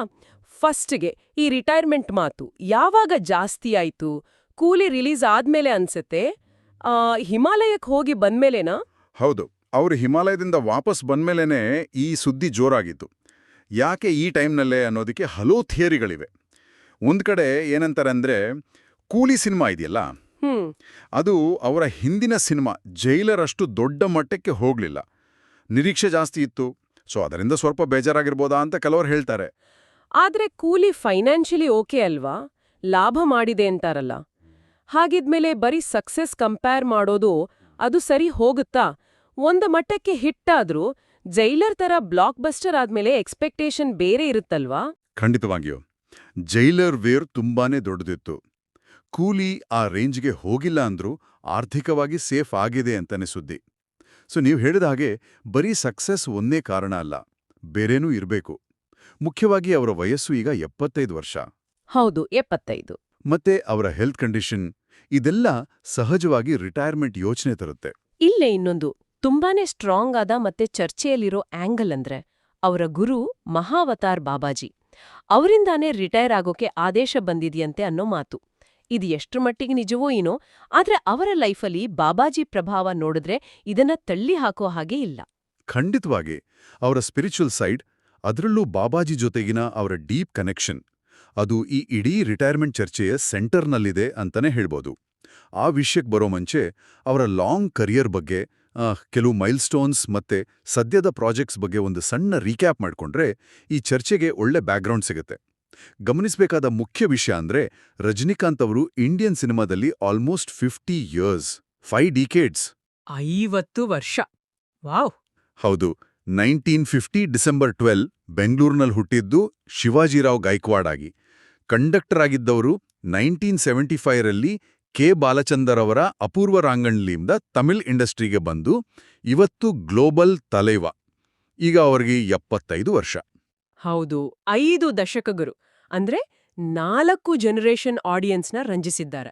ನಮ್ಮ ತಾತ ಕಾಲದಿಂದ ನಾವು ರಜನಿ ಫ್ಯಾನ್ಸ್ ಅಂತ ಹೇಳೋ ಫ್ಯಾಮಿಲಿಗಳೆಲ್ಲ ಇವೆ. ಇದು ನಿಜಕ್ಕೂ ಗ್ರೇಟ್ ಅಚೀವ್ಮೆಂಟ್. ಲಿವಿಂಗ್ ಲೆಜೆಂಡ್ ಅಂದ್ರೆ ತಪ್ಪಿಲ್ಲ. ಇತ್ತೀಚಿನ ವರ್ಷಗಳಲ್ಲೂ ಅವರ ಸ್ಟಾರ್ಡಮ್ ಕಮ್ಮಿ ಆಗಿಲ್ಲ. ಖಂಡಿತ. ಅದಕ್ಕೆ ಬೆಸ್ಟ್ ಎಕ್ಸಾಂಪಲ್ ಅಂದ್ರೆ 2023ರ ಜೈಲರ್. ಅದು ವರ್ಲ್ಡ್ ವೈಡ್ ಸುಮಾರು 600 ಕೋಟಿ ಮೇಲೆ ಕಲೆಕ್ಟ್ ಮಾಡಿ ಭರ್ಜರಿ ಹಿಟ್ಟಾಯ್ತು. 70+ ವಯಸ್ಸಲ್ಲೂ ಈ ರೇಂಜ್ ಕ್ರೇಜ್ ಇದೆಯಲ್ಲ, ಅದು ಸ್ಪೆಷಲ್. ಆ ಜೈಲರ್ನಲ್ಲಿ ನಮ್ಮ ಶಿವಣ್ಣನ ಗೆಸ್ಟ್ ರೋಲ್ಗೂ ಸಖತ್ ರೆಸ್ಪಾನ್ಸ್ ಬಂತು. ಅದರ ಬೆನ್ನಲ್ಲೇ ಅವರ 171ನೇ ಸಿನಿಮಾ ಕೂಲಿ ಕೂಡ ಈ ವರ್ಷ ಬಂತು, 2024ರಲ್ಲಿ. ಹೌದು, ನಾವಾಗ್ಲೇ ಹೇಳಿದ್ವಲ್ಲ, ಕೂಲಿ ಜೈಲರ್ ರಚು ಸೌಂಡ್ ಮಾಡಿಲ್ಲ ಅಂದ್ರು ಪ್ರೊಡ್ಯೂಸರ್ಗೆ ಲಾಸ್ ಆಗಿಲ್ಲ, ಆರ್ಥಿಕವಾಗಿ ಸಕ್ಸಸ್ ಅಂತಾನೆ ಹೇಳ್ತಾರೆ. ಇದರ ನಂತರ ಈಗ ಜೈಲರ್ 2 ಶೂಟಿಂಗ್ ಕೂಡ ಫಾಸ್ಟ್ ಆಗಿ ನಡೀತಿದೆ ಅಂತ ಸುದ್ದಿ. ಹೌದು, ಜೈಲರ್ 2 ಬಗ್ಗೆ ಒಂದು ದೊಡ್ಡ ಬಜ್ ಇದೆ. ಫಸ್ಟ್ ಪಾರ್ಟ್ನಲ್ಲಿದ್ದ ಶಿವಣ್ಣ ಮತ್ತೆ ಮಲಯಾಳಂನಿಂದ ಮೋಹನ್ ಲಾಲ್ ಜೊತೆಗೆ ತೆಲುಗು ಲೆಜೆಂಡ್ ನಂದಮೂರಿ ಬಾಲಕೃಷ್ಣ ಕೂಡ ಇರ್ತಾರೆ ಅಂತ ಹೇಳ್ತಿದ್ದಾರೆ. ಇದು ನಿಜ ಆದ್ರೆ ಪ್ಯಾನ್ ಇಂಡಿಯಾ ಲೆವೆಲ್ನಲ್ಲಿ ಕ್ರೇಜ್ ಬೇರೆನೇ ಇರುತ್ತೆ. ನಿಜಕ್ಕೂ ಅದು ದೊಡ್ಡ ಕಾಸ್ಟಿಂಗ್ ಆಗುತ್ತೆ. ಅಷ್ಟೇ ಅಲ್ಲ, ಅದಾದ್ಮೇಲೆ ಅಂದ್ರೆ ರಜನಿಕಾಂತ್ ಅವರ 172ನೇ ಸಿನಿಮಾವಾಗಿ ಅವರು ಇನ್ನೊಬ್ಬ ಲೆಜೆಂಡ್, ಅವರ ಹಳೆ ಫ್ರೆಂಡ್ ಕೂಡ ಆಗಿರೋ ಕಮಲ್ ಹಾಸನ್ ಜೊತೆ ಸ್ಕ್ರೀನ್ ಶೇರ್ ಮಾಡ್ತಾರೆ ಅನ್ನೋದು ಆಲ್ಮೋಸ್ಟ್ ಕನ್ಫರ್ಮ್ ಆಗಿದೆ. ಸುಮಾರು 46 ವರ್ಷಗಳ ಗ್ಯಾಪ್ ನಂತರ ಇವರಿಬ್ರು ಒಟ್ಟಿಗೆ ಬರ್ತಾರೆ ಅಂದ್ರೆ ಇಡೀ ಇಂಡಿಯನ್ ಸಿನಿಮಾ ಇಂಡಸ್ಟ್ರಿ ಕಾಯ್ತಾ ಇದೆ. ಆದ್ರೆ ಇಲ್ಲೇ ನೋಡಿ, ಒಂದ್ ಸ್ವಲ್ಪ ಶಾಕಿಂಗ್ ಅನ್ನೋ ವಿಷಯ ಲಿಂಕ್ ಆಗಿದೆ. ಈ ಸೋರ್ಸಸ್ ಮತ್ತೆ ಕೆಲವು ಅನಾಲಿಸಿಸ್ ಪ್ರಕಾರ ಈ ಬಹುನಿರೀಕ್ಷಿತ ಕಮಲ್ ಹಾಸನ್ ಜೊತೆಗಿನ ಸಿನಿಮಾನೇ ರಜನಿಕಾಂತ್ ಅವರ ಆಕ್ಟಿಂಗ್ ಕೆರಿಯರ್ನ ಲಾಸ್ಟ್ ಸಿನಿಮಾ ಆಗ್ಲಿದೆ ಅನ್ನೋ ಮಾತು ತುಂಬಾನೇ ಸ್ಟ್ರಾಂಗ್ ಆಗಿ ಕೇಳಿಬರ್ತಿದೆ. ಕೂಲಿ ಆದ್ಮೇಲೆ ಅವ್ರ ಹಿಮಾಲಯಕ್ಕೆ ಹೋಗಿ ಬಂದ್ಮೇಲೆ ಈ ಸುದ್ದಿಗೆ ಇನ್ನೂ ಪುಷ್ಟಿ ಬಂದಿದೆ. ಹಾಗಾದ್ರೆ ಈ ಹಿಮಾಲಯ ಯಾತ್ರೆ ಮತ್ತೆ ಅವರ ಸ್ಪಿರಿಚುವಲ್ ಆಂಗಲ್ ಇದೆಯಲ್ಲ, ಅದರ ಬಗ್ಗೆ ಈಗ ಡೀಪ್ ಆಗಿ ನೋಡೋಣ. ಇದು ರಿಟೈರ್ಮೆಂಟ್ ವಿಷಯದಲ್ಲಿ ಎಷ್ಟು ಮುಖ್ಯ ಆಗಿರ್ಬೋದು. ರಜನಿಕಾಂತ್ ಅವರ ಲೈಫ್ನಲ್ಲಿ ಸ್ಪಿರಿಚುವಾಲಿಟಿ, ಮಹಾವತಾರ್ ಬಾಬಾಜಿಯವರ ಇನ್ಫ್ಲೂಯೆನ್ಸ್ ತುಂಬಾನೇ ಡೀಪ್ ಅನ್ನೋದು ಎಲ್ರಿಗೂ ಗೊತ್ತಿರೋ ವಿಷಯ. ಆದ್ರೆ ಈ ಮಾಹಿತಿ ಪ್ರಕಾರ ಅವರು ಸುಮಾರು 25 ವರ್ಷದ ಹಿಂದೆನೇ, ಅಂದ್ರೆ 1999ನಲ್ಲೇ ಆಕ್ಟಿಂಗ್ ನಿಲ್ಸೋಕೆ ಸೀರಿಯಸ್ ಆಗಿ ಡಿಸೈಡ್ ಮಾಡಿದ್ರಂತೆ. ಇದು ನಿಜಕ್ಕೂ ನಂಬೋಕೆ ಕಷ್ಟ ಆಗೋಷ್ಟು ಸರ್ಪ್ರೈಸಿಂಗ್. ಆಗಲೇ ನಿವೃತ್ತಿಯಾಗಿದ್ರೆ ಏನಾಡ್ತಿತ್ತೋ ಏನೋ. ಹೌದು, ಆ ಟೈಮಲ್ಲಿ 1999ರಲ್ಲಿ ಅವರ ಪಡೆಯಪ್ಪ, ಕನ್ನಡದಲ್ಲಿ ನರಸಿಂಹ, ಬ್ಲಾಕ್ ಬಸ್ಟರ್ ಆಗಿತ್ತು. ಆ ಸಕ್ಸಸ್ನ ಪೀಕ್ನಲ್ಲಿದ್ದಾಗಲೇ ಸಾಕು, ಒಳ್ಳೆ ಹೆಸರಿರುವಾಗಲೇ ನಿವೃತ್ತಿ ಆಗ್ಬಿಡೋಣ ಅಂತ ಅವರು ಸ್ಟ್ರಾಂಗ್ ಆಗಿ ಡಿಸೈಡ್ ಮಾಡಿದ್ರಂತೆ. ಆಮೇಲೆ ಹೊಸ ಸಿನಿಮಾ ಏನೂ ಸೈನ್ ಮಾಡದೆ ಚೆನ್ನೈಯಿಂದ ಬೆಂಗಳೂರಿನಲ್ಲಿದ್ದವ್ರ ಮನೆಗೆ ಬಂದು ಸೆಟ್ಲ್ ಆಗಿದ್ರು ಅಂತ ಹೇಳ್ತಾರೆ. ಆ ಟೈಮಲ್ಲಿ ಬೆಂಗಳೂರಿನಲ್ಲಿದ್ದಾಗ ಏನಾದ್ರೂ ಟರ್ನಿಂಗ್ ಪಾಯಿಂಟ್ ಆಯ್ತಾ? ಅವರ ಡಿಸಿಷನ್ ಚೇಂಜ್ ಆಯ್ತಾ? ಹೌದು, ಅಲ್ಲಿಂದಲೇ ಅವ್ರ ಲೈಫ್ ಡೈರೆಕ್ಷನ್ ಚೇಂಜ್ ಆದಾಗೆ ಕಾಣುತ್ತೆ. ಬೆಂಗಳೂರಿನಲ್ಲಿದ್ದಾಗ ಸುಮಾರು 20 ವರ್ಷ ಮುಂಚೆ ಫ್ರೆಂಡ್ ಒಬ್ರು ಗಿಫ್ಟ್ ಕೊಟ್ಟಿದ್ದ. ಆದರೆ ಅಲ್ಲಿವರೆಗೂ ಓದದೇ ಇದ್ದ. ಪರಮಹಂಸ ಯೋಗಾನಂದರ famous book autobiography of a yogi ಇದೆಯಲ್ಲ, ಅದನ್ನ ಓದೋಕ್ ಶುರು ಮಾಡಿದ್ರು. ಓಹೋ, ಆ ಫೇಮಸ್ ಬುಕ್ ಅದು ಎಷ್ಟೋ ಜನರ ಮೇಲೆ ಪ್ರಭಾವ ಬೀರಿದೆ. ಅದನ್ನ ಓದುವಾಗ ರಜನಿಕಾಂತ್ ಅವರಿಗೇನಾದ್ರೂ ಸ್ಪೆಷಲ್ ಎಕ್ಸ್ಪೀರಿಯನ್ಸ್ ಆಯ್ತಾ? ಹೌದು. ಈ ಸೋರ್ಸಸ್ ಹೇಳೋ ಪ್ರಕಾರ ಅಲ್ಲಿಂದ ಒಂದು ವಿಚಿತ್ರ ಘಟನೆ ಶುರುವಾಯಿತು. ಆ ಬುಕ್ ಓದ್ತಾ ಹೋದ ಹಾಗೆ ಅದರಲ್ಲಿ ಮಹಾವತಾರ್ ಬಾಬಾಜಿ ಫೋಟೋ ಇರೋ ಪೇಜ್ ಬಂದಾಗ ಆ ಪೇಜಿಂದ ಇದ್ದಕ್ಕಿದ್ದ ಹಾಗೆ ಒಂದು ಬೆಳಕು ಬರಕ್ ಶುರುವಾದ ಹಾಗೆ ಫೀಲ್ ಆಯ್ತಂತೆ. ಬುಕ್ ಪೇಜಿಂದ ಬೆಳಕು ಬಂತಾ? ಇದು ಕೇಳಕ್ಕೆ ಸ್ವಲ್ಪ ಸಿನಿಮ್ಯಾಟಿಕ್ ಅನ್ಸಿದ್ರು ಇದು ಅವರಿಗಾದ ಪರ್ಸನಲ್ ಎಕ್ಸ್ಪೀರಿಯನ್ಸ್ ಅಂತ ವರದಿಯಾಗಿದೆ. ಆಮೇಲೇನಾಯ್ತು? ಆ ಬೆಳಕಿನ ಅನುಭವದಿಂದ ಅವರು ಶಾಕ್ ಆದ್ರು. ಆಮೇಲೆ ಅವರ ಬಾಡಿ ಮೇಲೆ ಕಂಟ್ರೋಲ್ ತಪ್ಪಿದ ಹಾಗೆ ಒಳಗಿಂದ ಯಾರೋ ಮಲ್ಕೋ ಅಂತ ಹೇಳದ ಹಾಗೆ ಫೀಲ್ ಆಯ್ತಂತೆ. ಆ ಕ್ಷಣದಲ್ಲಿ ತಮಗೆ ಗೊತ್ತಿಲ್ದನೆ ಅವರು ನಿದ್ದೆಗೆ ಹೋದ್ರು ಅಂತ ಹೇಳಲಾಗುತ್ತೆ. ನಿದ್ದೆಲಿ ಏನಾದ್ರೂ ಸೂಚನೆ ಬಂತಾ? ನಿದ್ದೆಗೆ ಹೋದ ಮೇಲೆ ಇನ್ನೊಂದು ಅನುಭವ. ಯಾರೋ ಒಬ್ರು ಒಂದು ಸ್ಪೆಸಿಫಿಕ್ ಮುದ್ರೆ ಅಂದ್ರೆ ಒಂದು ಕೈ ಅಥವಾ ದೇಹದ ಪೋಸ್ಚರ್ ಹಾಕೋಕ್ ಹೇಳಿದಾಗಾಯ್ತು. ಅದರಂತೆ ಅವರು ಆ ಮುದ್ರೆ ಹಾಕೊಂಡ್ರು. ಆ ಮುದ್ರೆ ಹಾಕೊಂಡ ತಕ್ಷಣವೇ ಇನ್ನೊಂದು ಶಾಕಿಂಗ್ ಘಟನೆ. ಒಂದು ಬ್ರೈಟ್ ಲೈಟ್ ಅವ್ರನ್ನ ಪೂರ್ತಿ ಸುತ್ತುವರೆದು ಆಮೇಲೆ ಬಾಡಿ ಒಳಗಡೆ ಎಂಟರ್ ಆದ ಫೀಲಿಂಗ್. ಸುಮಾರು 35-40 ಸೆಕೆಂಡ್ ಆ ಲೈಟ್ ಟಚ್ ಫೀಲ್ ಆಗಿ ಆಮೇಲೆ ಇಡೀ ಬಾಡಿ ಬೆವ್ತ್ ಹೋಯ್ತು ಅಂತ ಮೂಲಗಳು ಹೇಳುತ್ತೆ. ಇದು ನಿಜಕ್ಕೂ ಅಲೌಕಿಕ ಅನ್ನೋ ಹಾಗೆ ಇದೆಯಲ್ಲ ವಿವರಣೆ. ಈ ಘಟನೆ ಆದ್ಮೇಲೆನೆ ಬಾಬಾಜಿ ಮೇಲೆ ಅವರಿಗೆ ಅಷ್ಟು ಡೀಪ್ ಭಕ್ತಿ ಮೂಡಿದ್ದಲ್ವಾ? ಖಂಡಿತವಾಗಿ. ಅಂದಿನಿಂದ ಬಾಬಾಜಿ ಫೋಟೋ ನೋಡಿದಾಗೆಲ್ಲ ಅವ್ರಿಗೆ ಕಣ್ಣೀರು ಬರ್ತಿತ್ತಂತೆ. ಅವರ ಮನಸ್ಫೂರ್ತಿ ಬಾಬಾಜಿ ಕಡೆ ಹೋಯ್ತು ಅಂತಾರೆ. ಇಷ್ಟೇ ಅಲ್ಲ, ಆಮೇಲೆ ಒಂದು ದಿನ ಇನ್ನೊಂದು ವಿಚಿತ್ರ ಅನುಭವ. ಯಾರೋ ತಮ್ಮ ಕಿವಿಯಲ್ಲಿ ಒಂದು ಸಿನಿಮಾ ಸ್ಕ್ರಿಪ್ಟ್ ಪೂರ್ತಿಯಾಗಿ ಹೇಳಿದ ಹಾಗೆ ಭಾಸವಾಗಿ ಅದನ್ನ ತಮ್ಗೆ ಗೊತ್ತಿಂದ ಹಾಗೆ ಬರಿತಾ ಹೋದ್ರು. ಆ ಸ್ಕ್ರಿಪ್ಟೇ ಆಮೇಲೆ 2002ರಲ್ಲಿ ಬಂದ ಬಾಬಾ ಸಿನಿಮಾ. ಆ ಸಿನಿಮಾದ ಕಥೆ, ಪ್ರೊಡಕ್ಷನ್ ಎಲ್ಲ ರಜನಿಕಾಂತ್ ಅವರೇ ನೋಡ್ಕೊಂಡಿದ್ರು. ಹೌದು, ಅದೇ ಬಾಬಾ ಸಿನಿಮಾದ ಕಥೆ. ಆ ಸಿನಿಮಾ ಬಾಕ್ಸ್ ಆಫೀಸ್ನಲ್ಲಿ ಅಷ್ಟು ದೊಡ್ಡ ಹಿಟ್ ಆಗ್ಲಿಲ್ಲ. ಆದರೆ ರಜನಿಕಾಂತ್ ಅವರಿಗೆ ಅದು ತುಂಬಾನೇ ಇಂಪಾರ್ಟೆಂಟ್ ಸಿನಿಮಾ. ಅವ್ರ ಪ್ರಕಾರ ಸುಮಾರು 2000 ವರ್ಷದಿಂದ ಸೂಕ್ಷ್ಮ ಶರೀರದಲ್ಲಿರೋ ಭಕ್ತರಿಗೆ ಬೇಕಾದಾಗ ಫಿಸಿಕಲ್ ಆಗಿ ಕಾಣಿಸ್ಕೊಳ್ಳೋ ಮಹಾ ಅವತಾರ ಬಾಬಾ ಅವರು ತಮಗೆ ಮರುಜನ್ಮ ಕೊಟ್ಟಿದ್ದಾರೆ. ತಮ್ಮ ಇವತ್ತಿನ ಹೆಲ್ತ್, ಸಕ್ಸಸ್, ನೇಮ್, ಫೇಮ್ ಎಲ್ಲದಕ್ಕೂ ಅವರೇ ಕಾರಣ ಅನ್ನೋದು ರಜನಿಕಾಂತ್ ಅವರ ಸ್ಟ್ರಾಂಗ್ ಬಿಲೀಫ್. ನೀವು ಮರುಜನ್ಮದ ಬಗ್ಗೆ ಹೇಳಿದ್ರಿ. 2016ರಲ್ಲಿ ಅವರು ತುಂಬಾನೇ ಸೀರಿಯಸ್ ಆಗಿ ಹುಷಾರಿರ್ಲಿಲ್ಲ. ಸಿಂಗಾಪುರದಲ್ಲಿ ಕಿಡ್ನಿ ಟ್ರಾನ್ಸ್ಪ್ಲಾಂಟ್ ಕೂಡ ಮಾಡಿಸ್ಕೊಂಡಿದ್ರು. ಆ ಟೈಮಲ್ಲಿ ಅವರ ಕಂಡೀಷನ್ ಕ್ರಿಟಿಕಲ್ ಆಗಿತ್ತು. ಆಗ್ಲೂ ಒಂದು ಮಿರಾಕಲ್ ನಡ್ತು ಅಂತ ಹೇಳ್ತಾರಲ್ಲ? ಹೌದು, ಆ ಘಟನೆ ಅವರ ನಂಬಿಕೆಯನ್ನ ಇನ್ನೂ ಗಟ್ಟಿ ಮಾಡ್ತು ಅಂತ ಹೇಳ್ಬೋದು. 2016ರಲ್ಲಿ ಅವರು ಲಿಟ್ರಲಿ ಸಾವು ಬದುಕಿನ ಮಧ್ಯೆ ಇದ್ರು. ಡಾಕ್ಟರ್ಸ್ ಕೂಡ ಇನ್ನು ಕಷ್ಟ, ದೇವರೇ ಕಾಪಾಡಬೇಕು ಅನ್ನೋ ಸ್ಟೇಜ್ಗೆ ಬಂದಿದ್ರಂತೆ.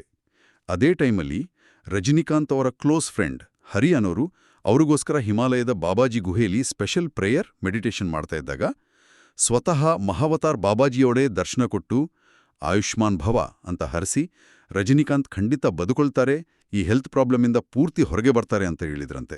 ಓ ಮೈ ಗಾಡ್, ಇದು ನಮ್ಮೋಕೆ ಕಷ್ಟ ಆದ್ರೂ ಕೇಳೋಕೆ ರೋಮಾಂಚನ ಆಗುತ್ತೆ. ಇದಾದ್ಮೇಲೆ ರಜನಿಕಾಂತ್ ಅವ್ರ ಹೆಲ್ತ್ ಇಂಪ್ರೂವ್ ಆಯ್ತಾ? ಹೌದು, ಅವರು ಆ ಕ್ರಿಟಿಕಲ್ ಕಂಡೀಷನಿಂದ ಪಾರಾದ್ರು ಮತ್ತೆ ನಿಧಾನವಾಗಿ ರಿಕವರ್ ಆದ್ರು. ಈ ಘಟನೆ ಆದ್ಮೇಲೆ ರಜನಿಕಾಂತ್ ಅವರು ಸ್ವತಃ ನೈಸ್ ಕಂಪನಿ ಚೇರ್ಮನ್ ಅಶೋಕ್ ಖೇಣಿಯವರ ಹತ್ರ ಅವತ್ತು ನನ್ನ ಪ್ರಾಣ ನಿಜವಾಗ್ಲೂ ಹೋಗಿತ್ತು, ಆದರೆ ಬಾಬಾಜಿ ನನಗೆ ಮರುಜನ್ಮ ಕೊಟ್ರು ಅಂತ ಹೇಳ್ಕೊಂಡಿದ್ದಾರೆ ಅಂತ ಕೂಡ ಕೆಲವು ಕಡೆ ವರದಿಯಾಗಿದೆ. ಇದು ಅವರ ನಂಬಿಕೆ ಎಷ್ಟು ಆಳವಾಗಿದೆ ಅಂತ ತೋರಿಸುತ್ತೆ. ಅಂದಿನಿಂದ ಅವರ ಹಿಮಾಲಯ ಟ್ರಿಪ್ಸ್ ರೆಗ್ಯುಲರ್ ಆಯ್ತಾ? ಹೌದು, ಬಾಬಾಜಿ ತಮಗೆ ಮರುಜನ್ಮ ಕೊಟ್ಟಿದ್ದಾರೆ ಅನ್ನೋ ನಂಬಿಕೆ ಬಂದ್ಮೇಲೆ ಅವರು ಆಲ್ಮೋಸ್ಟ್ ಪ್ರತಿ ವರ್ಷ ಅಥವಾ ತಮ್ಮ ಇಂಪಾರ್ಟೆಂಟ್ ಸಿನಿಮಾ ರಿಲೀಸ್ ಮುಂಚೆ ಅಥವಾ ಆದ್ಮೇಲೆ ಹಿಮಾಲಯಕ್ಕೆ ಹೋಗೋದನ್ನ ಒಂದು ರೂಢಿ ಮಾಡ್ಕೊಂಡಿದ್ದಾರೆ. ಅಲ್ಲಿ ದುನಾಗಿರಿ ಬೆಟ್ಟದಲ್ಲಿರೋ ಬಾಬಾಜಿ ಗುಹೆಲಿ ಮೆಡಿಟೇಷನ್ ಮಾಡಿ ತಮ್ಮ ಮನಸ್ಸಿನಲ್ಲಿರೋ ಪ್ರಶ್ನೆಗಳಿಗೆ ಉತ್ತರ ಅಥವಾ ಗೈಡೆನ್ಸ್ ಸಿಗುತ್ತೆ ಅಂತ ಅವರು ನಂಬ್ತಾರೆ. ಅದನ್ನೇ ಫಾಲೋ ಮಾಡ್ತಾರಂತೆ ಎಲ್ಲರೂ ಅಂದ್ಕೊಂಡಿದ್ದಾರೆ. ಹಾಗಾದ್ರೆ ಈಗ ರೀಸೆಂಟ್ ಆಗಿ ಕೂಲಿ ರಿಲೀಸ್ ಆದ್ಮೇಲೂ ಹಿಮಾಲಯಕ್ಕೆ ಹೋಗಿ ಮೆಡಿಟೇಷನ್ ಮಾಡಿ ಬಂದಿರೋದ್ರಿಂದ ಈ ಸಾರಿ ಬಾಬಾಜಿ ಅವರಿಂದ ರಿಟೈರ್ಮೆಂಟ್ ಬಗ್ಗೆ ಏನಾದ್ರೂ ಕ್ಲಿಯರ್ ಇಂಡಿಕೇಶನ್ ಸಿಕ್ಕಿರಬಹುದಾ? ಇದೀಗ ಎಲ್ಲರ ಮುಂದಿರೋ ಮೇನ್ ಕ್ವೆಶ್ಚನ್. ಇಲ್ಲಿಂದ ನಾವು ರಿಟೈರ್ಮೆಂಟ್ ಸಾಧ್ಯತೆ ಬಗ್ಗೆ ಇನ್ನಷ್ಟು ಡೀಪ್ ಆಗಿ ನೋಡೋಣ. ಹಾಗಾದ್ರೆ ಈ ರಿಟೈರ್ಮೆಂಟ್ ಸುದ್ದಿಗಳ ಹಿಂದೆ ಇರೋ ಅಸಲಿ ಕಾರಣ ಬಾಬಾಜಿ ಅವರ ಆದೇಶವೇ ಇರಬಹುದಾ, ಅಥವಾ ಇದು ಒಂದು ಪಾರ್ಟ್ ಅಷ್ಟೇನಾ? ಬೇರೆ ಪ್ರಾಕ್ಟಿಕಲ್ ಲೌಕಿಕ ಕಾರಣಗಳ ಪಾತ್ರ ಎಷ್ಟಿರಬಹುದು? ಇದೊಂದು ನಿಜಕ್ಕೂ ಕಾಂಪ್ಲೆಕ್ಸ್ ಕ್ವೆಶನ್. ಬಾಬಾಜಿ ಆದೇಶ ಅನ್ನೋದು ಅವರ ಬಿಲೀಫ್ ಪ್ರಕಾರ ತುಂಬಾನೇ ಮುಖ್ಯ ಕಾರಣ ಆಗಿರ್ಬೋದು. ಆದರೆ ಅದನ್ನು ಬಿಟ್ಟು ನೋಡಿದ್ರೂ ರಿಟೈರ್ಮೆಂಟ್ ಯೋಚನೆಗೆ ಬೇರೆ ಸ್ಟ್ರಾಂಗ್ ಕಾರಣಗಳೂ ಇವೆ. ಅದನ್ನು ಇಗ್ನೋರ್ ಮಾಡೋ ಹಾಗಿಲ್ಲ. ಮೊದಲನೇದಾಗಿ ನಾವು ಆವಾಗಲೇ ಹೇಳಿದಾಗೆ ಅವರ ವಯಸ್ಸು 75. ಇಷ್ಟು ಲಾಂಗ್ ಕೆರಿಯರ್, ಅದರಲ್ಲೂ ಆಕ್ಷನ್ ಸಿನಿಮಾಗಳಲ್ಲಿ ನಟಿಸಿದ ಮೇಲೆ ಈ ವಯಸ್ಸಲ್ಲಿ ಬಾಡಿ ಸಹಜವಾಗಿ ರೆಸ್ಟ್ ಕೇಳುತ್ತೆ. ಖಂಡಿತ. ಅದ್ರಲ್ಲೂ 2016ರಲ್ಲಿ ಕಿಡ್ನಿ ಟ್ರಾನ್ಸ್ಪ್ಲಾಂಟ್ ಆಗಿರೋ ಬ್ಯಾಕ್ಗ್ರೌಂಡಲ್ಲಿ ಹೆಲ್ತ್ ಕನ್ಸರ್ನ್ ಒಂದು ದೊಡ್ಡ ಫ್ಯಾಕ್ಟರ್ ಇರ್ಬೋದು. ಡಾಕ್ಟರ್ಸ್ ರೆಸ್ಟ್ ಮಾಡಿ ಅಂತ ಹೇಳಿರ್ಬೋದಾ, ಅಥವಾ ಫ್ಯಾಮಿಲಿ ಕಡೆಯಿಂದ ಏನಾದ್ರೂ ಒತ್ತಡ ಇರ್ಬೋದಾ? ಖಂಡಿತವಾಗಿಯೂ ಆ ಸಾಧ್ಯತೆ ಇದೆ. ಕಿಡ್ನಿ ಟ್ರಾನ್ಸ್ಪ್ಲಾಂಟ್ ಆದಮೇಲೆ ಲೈಫ್ನಲ್ಲಿ ಕೆಲವು ಲಿಮಿಟೇಷನ್ಸ್ ಇರುತ್ತೆ. ಕಂಟಿನ್ಯೂಸ್ ಕೇರ್ ಬೇಕಾಗತ್ತೆ. ಶೂಟಿಂಗ್ ಸ್ಟ್ರೆಸ್, ಟ್ರಾವೆಲಿಂಗ್, ಸ್ಟಂಟ್ಸ್ ಇದೆಲ್ಲ ಈ ವಯಸ್ಸಲ್ಲಿ ಮತ್ತೆ ಹೆಲ್ತ್ ಕಂಡೀಷನ್ನಲ್ಲಿ ಚಾಲೆಂಜಿಂಗ್ ಆಗ್ಬೋದು.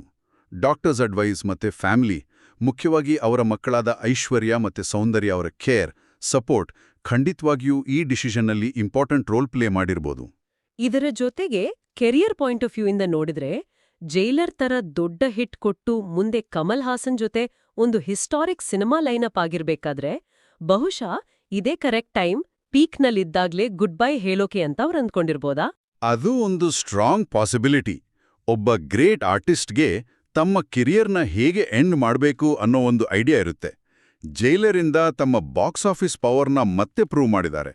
ಮುಂದೆ ಕಮಲ್ ಹಾಸನ್ ಜೊತೆಗಿನ ಸಿನಿಮಾ ಆರ್ಟಿಸ್ಟಿಕಲಿ, ಹಿಸ್ಟಾರಿಕಲಿ ಇಂಪಾರ್ಟೆಂಟ್ ಆಗಿರುತ್ತೆ. ಆ ಥರ ಒಂದು ಇಂಪಾರ್ಟೆಂಟ್ ಸಿನಿಮಾದೊಂದಿಗೆ ತಮ್ಮ ಆಕ್ಟಿಂಗ್ ಜರ್ನಿಗೆ ಫುಲ್ ಸ್ಟಾಪ್ ಹಾಕೋದು ಒಂದು ರೆಸ್ಪೆಕ್ಟಬಲ್ ಎಕ್ಸಿಟ್ ಅನ್ಸುತ್ತೆ. ಹಾಗಿದ್ರೆ ನಾವೀಗ ಒಂದು 4 ಮೇನ್ ಪಾಸಿಬಲ್ ರೀಸನ್ಸ್ನ ನೋಡಬಹುದು. 1. ಮಹಾವತಾರ್ ಬಾಬಾಜಿ ಅವರ ಸ್ಪಿರಿಚುವಲ್ ಗೈಡೆನ್ಸ್. 2. 75 ವರ್ಷ ವಯಸ್ಸಿನ ನ್ಯಾಚುರಲ್ ಫಿಸಿಕಲ್ ಲಿಮಿಟೇಷನ್ಸ್. 3. 2016ರ ಕಿಡ್ನಿ ಟ್ರಾನ್ಸ್ಪ್ಲಾಂಟ್ ನಂತರದ ಹೆಲ್ತ್ ಕೇರ್, ಮೆಡಿಕಲ್ ಅಡ್ವೈಸ್ ಮತ್ತೆ ಫ್ಯಾಮಿಲಿ ಸಪೋರ್ಟ್. 4.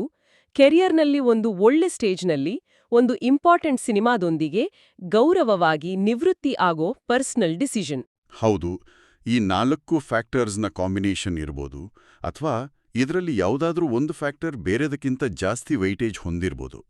ಉದಾಹರಣೆಗೆ ಸ್ಪಿರಿಚುವಲ್ ಇನ್ಕ್ಲಿನೇಷನ್ ವಯಸ್ಸು ಮತ್ತೆ ಆರೋಗ್ಯದ ಕಾರಣದಿಂದ ಇನ್ನೂ ಸ್ಟ್ರಾಂಗ್ ಆಗಿರ್ಬೋದು, ಅಥವಾ ಹೆಲ್ತ್ ಕಾರಣದಿಂದ ಅನಿವಾರ್ಯವಾಗಿ ರಿಟೈರ್ ಆಗಬೇಕಾದಾಗ ಅದನ್ನ ಸ್ಪಿರಿಚುವಲ್ ಆರ್ಡರ್ ಅಂತ ಅಕ್ಸೆಪ್ಟ್ ಮಾಡೋ ಮನಸ್ಥಿತಿನೂ ಇರ್ಬೋದು. ಸದ್ಯಕ್ಕೆ ಇದೆಲ್ಲ ನಮ್ಮ ಹತ್ರ ಇರೋ ಇನ್ಫಾರ್ಮೇಷನ್ ಮತ್ತೆ ಸಿಚುವೇಶನ್ ಬೇಸ್ಡ್ ಅನಾಲಿಸಿಸ್ ಅಷ್ಟೇ. ಒಟ್ಟಿನಲ್ಲಿ ಸೂಪರ್ ಸ್ಟಾರ್ ರಜನಿಕಾಂತ್ ಅವರ ರಿಟೈರ್ಮೆಂಟ್ ಸುದ್ದಿ ಬರೀ ರೂಮರ್ ಆಗಿ ಉಳಿಯುತ್ತಾ, ಅಥವಾ ಜೈಲರ್ 2 ಮತ್ತೆ ಕಮಲ್ ಹಾಸನ್ ಜೊತೆಗಿನ ಸಿನಿಮಾ ಆದ್ಮೇಲೆ ನಿಜ ಆಗುತ್ತಾ ಅಂತ ಕನ್ಫರ್ಮ್ ಆಗಿ ಗೊತ್ತಾಗೋಕೆ ನಾವು ಕಾಯಲೇಬೇಕು. ಆದ್ರೆ ಒಂದು ವಿಷಯ ಮಾತ್ರ ಕ್ಲಿಯರ್, ಅವರ ಲೈಫ್ನ ಈ ಪಾಸಿಬಲ್ ಟರ್ನಿಂಗ್ ಪಾಯಿಂಟ್ ಹಿಂದೆ ಅವರ 5 ಡಿಕೇಡ್ಸ್ ಕೆರಿಯರ್ನ ಭಾರ, ಏಜ್ ಮತ್ತೆ ಹೆಲ್ತ್ ರಿಯಾಲಿಟೀಸ್, ಮತ್ತೆ ಎಲ್ಲಕ್ಕಿಂತ ಹೆಚ್ಚಾಗಿ ಅವರ ತುಂಬಾನೇ ಡೀಪ್ ಪರ್ಸನಲ್ ಸ್ಪಿರಿಚುವಲ್ ಬಿಲೀಫ್ಸ್, ಮುಖ್ಯವಾಗಿ ಮಹಾವತಾರ್ ಬಾಬಾಜಿ ಜೊತೆಗಿನ ಅವರ ಯುನೀಕ್ ಕನೆಕ್ಷನ್, ಇದೆಲ್ಲ ತುಂಬಾನೇ ಕಾಂಪ್ಲೆಕ್ಸ್ ಆಗಿ ಮಿಕ್ಸ್ ಆಗಿದೆ. ಹೌದು, ನೀವ್ ಹೇಳಿದ್ದು ತುಂಬಾನೇ ಸರಿ. 50 ವರ್ಷ ಸ್ಕ್ರೀನ್ ಮೇಲೆ ತಲೈವಾ ಆಗಿ ಸ್ಟೈಲ್ ಕಿಂಗ್ ಆಗಿ ಮೆರೆದ ಅಸಂಖ್ಯಾತ ಫ್ಯಾನ್ಸ್ಗೆ ದೇವರೇ ಆಗಿರೋ ಈ ಮಹಾನಟ ಒಂದು ವೇಳೆ ನಿಜವಾಗ್ಲೂ ಆಕ್ಟಿಂಗಿಂದ ದೂರ ಸರಿದ್ರೆ ಅದು ಬರೀ ತಮಿಳ್ ಇಂಡಸ್ಟ್ರಿಗಲ್ಲ, ಇಡೀ ಇಂಡಿಯನ್ ಸಿನಿಮಾದಲ್ಲೇ ಒಂದು ದೊಡ್ಡ ಯುಗದ ಅಂತ್ಯ ಆದಂಗೆ ಫೀಲ್ ಆಗತ್ತೆ. ನೋ ಡೌಟ್, ಅವರ ಜಾಗ ತುಂಬೋಕೆ ಇನ್ನೊಬ್ರು ಬರೋಕೆ ಸಾಧ್ಯನೇ ಇಲ್ಲ. ಅವರ ಮುಂದಿನ ಲೈಫ್ ಚಾಪ್ಟರ್ ಹೇಗಿರಬಹುದು ಅನ್ನೋ ಕ್ಯೂರಿಯಾಸಿಟಿನೂ ಇದೆ. ಅವರು ಕಂಪ್ಲೀಟ್ ಆಗಿ ಸ್ಪಿರಿಚುವಲ್ ಪಾತ್ನಲ್ಲೇ ಹೋಗ್ತಾರಾ, ಪಬ್ಲಿಕ್ ಲೈಫಿಂದ ಪೂರ್ತಿ ದೂರ ಉಳಿತಾರಾ? ಇದು ಖಂಡಿತವಾಗಿಯೂ ಎಲ್ಲರನ್ನೂ, ಮುಖ್ಯವಾಗಿ ಅವರ ಕೋಟ್ಯಾಂತರ ಫ್ಯಾನ್ಸ್ನ ಡೀಪ್ ಆಗಿ ಯೋಚನೆ ಮಾಡೋ ಹಾಗೆ ಮಾಡುತ್ತೆ. ಸ್ಕ್ರೀನ್ ಮೇಲೆ ಅವ್ರು ಕೊಟ್ಟಿರೋ ಎಂಟರ್ಟೈನ್ಮೆಂಟ್, ಇನ್ಸ್ಪಿರೇಷನ್ ಮರೆಯೋಕ್ಕಾಗಲ್ಲ. ನಿಜ. ಈ ಚರ್ಚೆಯ ಕೊನೆಯಲ್ಲಿ ಒಂದು ಯೋಚನೆ ಬರುತ್ತೆ. ವರ್ಲ್ಡ್ ವೈಡ್ ಅಷ್ಟು ಫೇಮ್, ವೆಲ್ತ್, ಇನ್ಫ್ಲೂಯೆನ್ಸ್ ಎಲ್ಲ ಇರೋ ಒಬ್ಬ ವ್ಯಕ್ತಿ ತನ್ನ ಕೆರಿಯರ್ ಪೀಕ್ನಲ್ಲಿದ್ದಾಗ ಅಥವಾ ಪೀಕ್ ಹತ್ರ ಇದ್ದಾಗ ಅದರಿಂದ ದೂರ ಸರಿದು ಕಂಪ್ಲೀಟ್ ಆಗಿ ಸ್ಪಿರಿಚುವಲ್ ಲೈಫ್ ಕಡೆ ಹೋಗೋಕೆ ಡಿಸೈಡ್ ಮಾಡಿದ್ರೆ, ಒಂದು ವೇಳೆ ಹಾಗಾದ್ರೆ ಅದು ಮಾಡರ್ನ್ ವರ್ಲ್ಡ್ಗೆ ಕೊಡೋ ಮೆಸೇಜ್ ಏನೋ?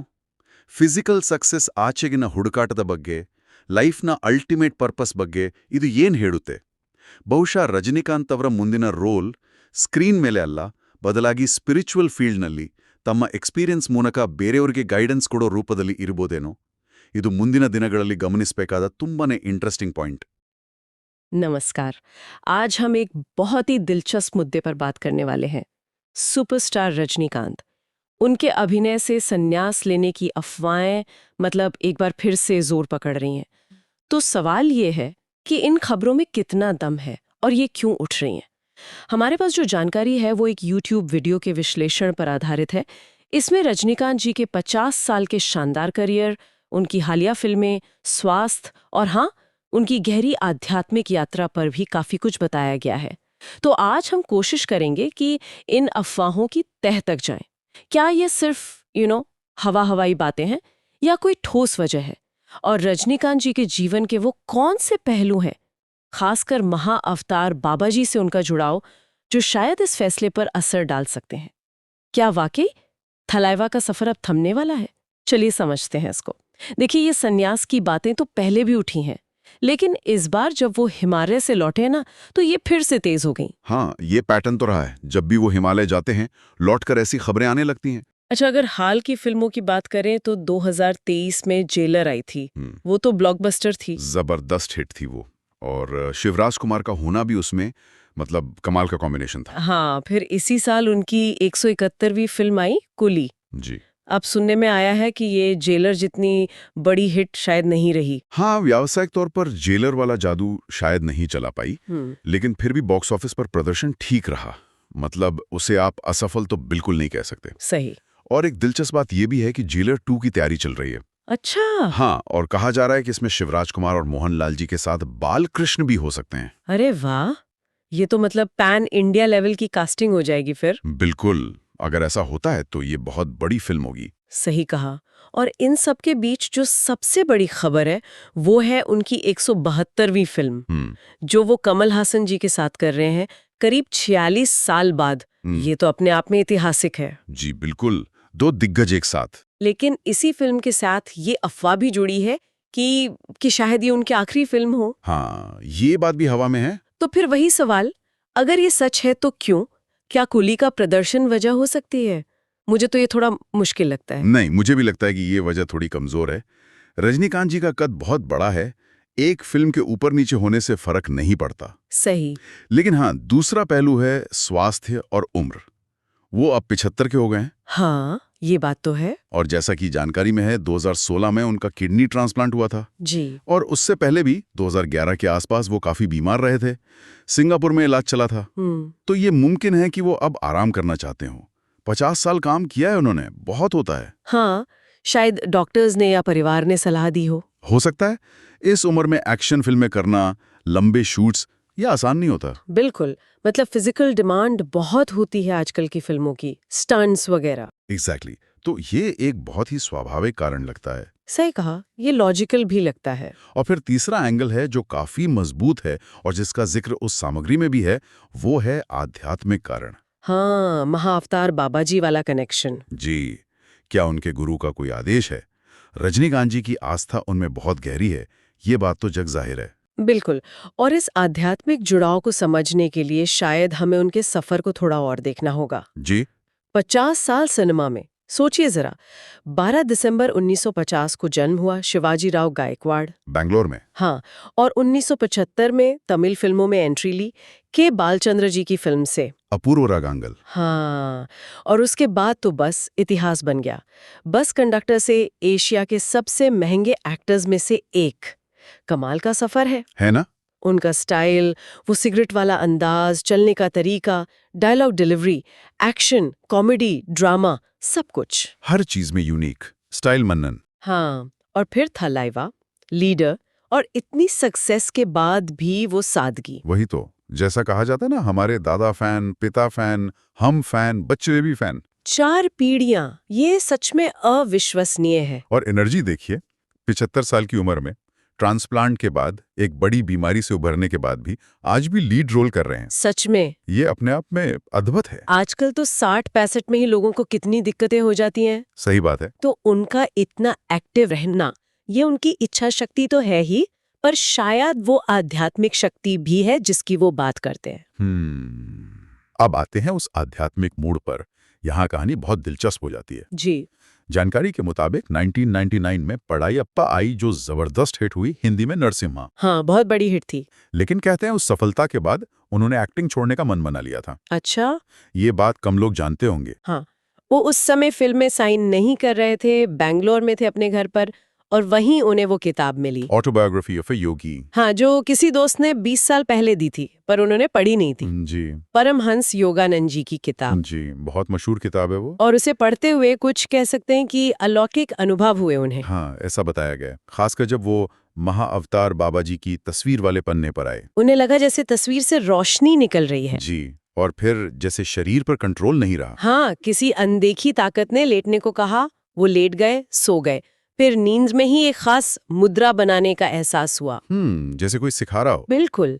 और जैसे ही वो मुद्रा बनाई, एक तेज रोशनी ने उन्हें घेर लिया, शरीर में समा गई, बहुत पसीना आया। ये अनुभव बहुत गहरा रहा होगा उनके लिए। जाहिर है, और कहते हैं इसी के बाद बाबा जी में उनकी आस्था और गहरी हो गई। हाँ, और उन्हें लगा जैसे कोई उन्हें एक फिल्म की कहानी बता रहा है। अच्छा। हाँ, उन्होंने वो कहानी लिखी और वही बाद में बाबा फिल्म बनी, जो 2002 में आई।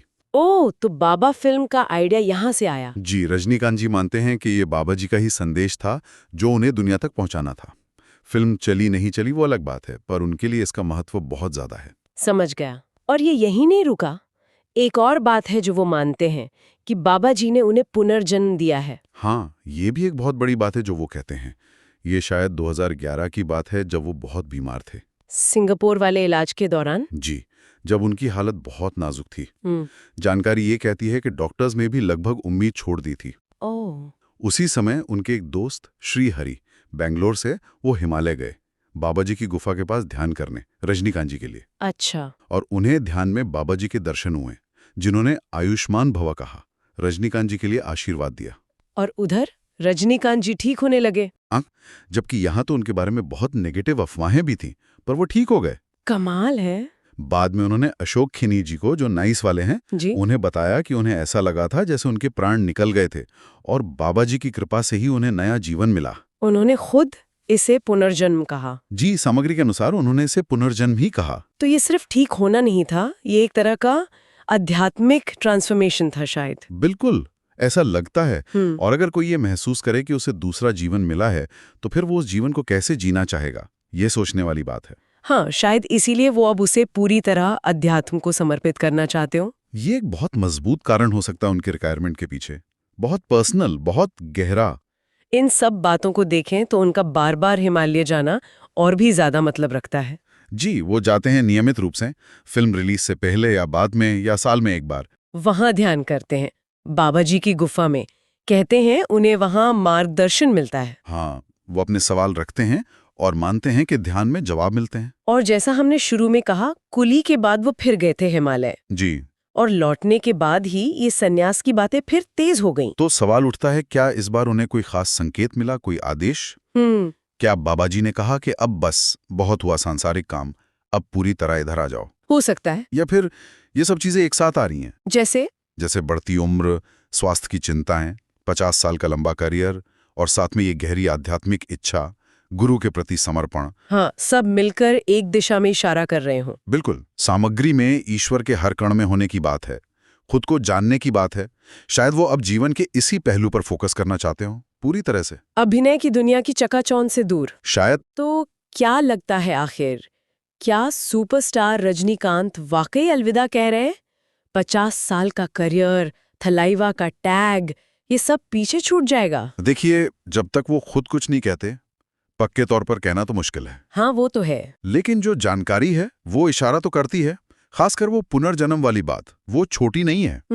तो हो सकता है वो अपना ये दूसरा जीवन पूरी तरह गुरु और अध्यात्म को देना चाहते हो, भौतिक संसार से दूर, खुद की खोज में। जैसा कि स्रोत्र में भी कहा गया है, ईश्वर हर इंसान के अंदर है, खुद को पहचानना है। जी, शायद अब वो उसी रास्ते पर चलना चाहते हो। पूरी तरह से? इसका पक्का जवाब तो वक्त ही देगा, या शायद रजनीकांत जी खुद बताएं। जी। लेकिन ये हमें सोचने पर मजबूर करता है। क्या कोई कलाकार अपने शिखर पर, जिसे दुनिया पूजती है, वो आध्यात्मिक जागृति के लिए सब कुछ छोड़ सकता है? अपनी कला, अपनी पहचान? ये बहुत गहरा सवाल है, और अगर ऐसा होता है तो इसके मायने बहुत बड़े होंगे। ये सिर्फ करियर बदलना नहीं होगा। हाँ, ये जीवन के उद्देश्य, सफलता की परिभाषा, इन सब पर सवाल उठाएगा। बिल्कुल, एक आदमी जिसने सब कुछ पा लिया, उसका अगला कदम क्या हो? शायद आत्मखोज ही। सही कहा। चलिए, तो रजनीकांत जी के जीवन, उनके करियर और उनकी आध्यात्मिक दुनिया पर इस दिलचस्प चर्चा को यहीं रोकते हैं।